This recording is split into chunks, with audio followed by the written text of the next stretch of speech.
தெரியாமல் அவருக்கு ஒரு இது கொடுத்தது, ஒரு பத்திரிகை வெளியிட்டது. என்ன பத்திரிகை? தெகல்கா. சரியா? தெகல்கா. அதே மாதிரி தமிழ்நாட்டினுடைய நிலைமை 1991-96, அது கூட நான் டீட்டெயிலாக போக விரும்பல. ஊடகங்களுக்கு எதிரான அடக்குமுறைகள் என்னென்ன, எவ்வளவு அடக்குமுறைகள். நான் சொன்னது ஆண்டவர்கள். அப்புறம் ஊடகங்கள் எல்லாரும் சொன்ன கருத்துக்கள் என்னன்னா, ஊடகங்கள் மக்களின் ஆயுதங்களாக செயல்பட வேண்டும். ஊடகங்கள் மக்களின் ஆயுதங்களாக செயல்பட வேண்டும். அது அழுத்தம் திருத்தமா அருள் இங்கே சொன்னார், கொஞ்சம் கோபத்தோடு சொன்னார். இன்னொன்று, இங்கே யாரும் இதை பதிவு பண்ணல. இந்த குட்கா ஊழல், இப்போ குட்கா அதில் ஊடகங்கள் மௌனம் சாதிக்கின்றன. ஏன் ஏன் ஏன் நமக்கு கிடைக்கும் தெரியும் பதில். தெரிஞ்சாலும் நம்ம சொல்லுவோமா? தேவையில்லை.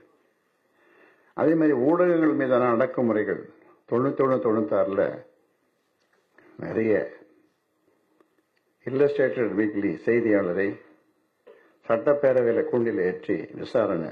அப்போ சேடப்பட்டி முத்தையா, முரசொலியினுடைய செல்வம், அவரை கூண்டில் ஏற்றி நக்கீரன், தராசு தாக்குதல், 3 பேர் சாவு, இதெல்லாம் நடந்தது.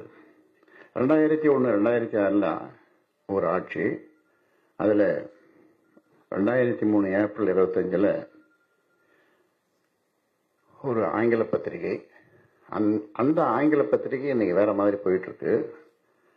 அதில் ஒரு தலையங்கம், ரைசிங் இன்டாலரன்ஸ், அதிகரித்து வரும் சகிப்புத்தன்மை, ஒரு தலையங்கம். அதுக்கு உரிமை மீறல் பிரச்சனை.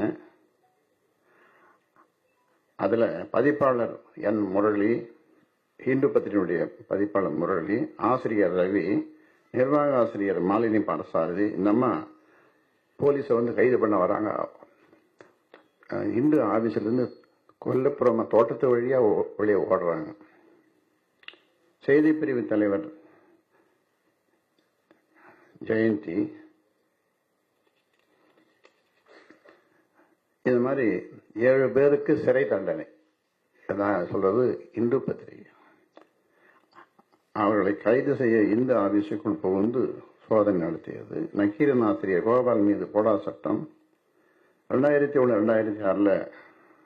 அதாவது ஊடகங்கள் மீது 500 அவதூறு வழக்குகள்.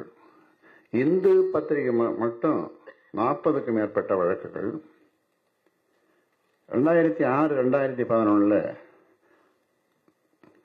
அப்போ ஒரு ஆட்சி செய்த அந்த ஆட்சி, அதில் அது வேற மாதிரியான. எப்படின்னா, காலையில் 5 மணிக்கு ஒரு போன் வரும், அந்த பத்திரிகை ஆசிரியருக்கோ அல்லது வேற நிருபருக்கோ, முக்கிய தலைமை நிருபருக்கோ, இப்படி வந்திருக்குது, இப்படி பண்ணியிருக்குது, பார்த்துங்க, பார்த்து செய்யுங்க அப்படின்னு ஒரு மிரட்டல். அது யாருன்றது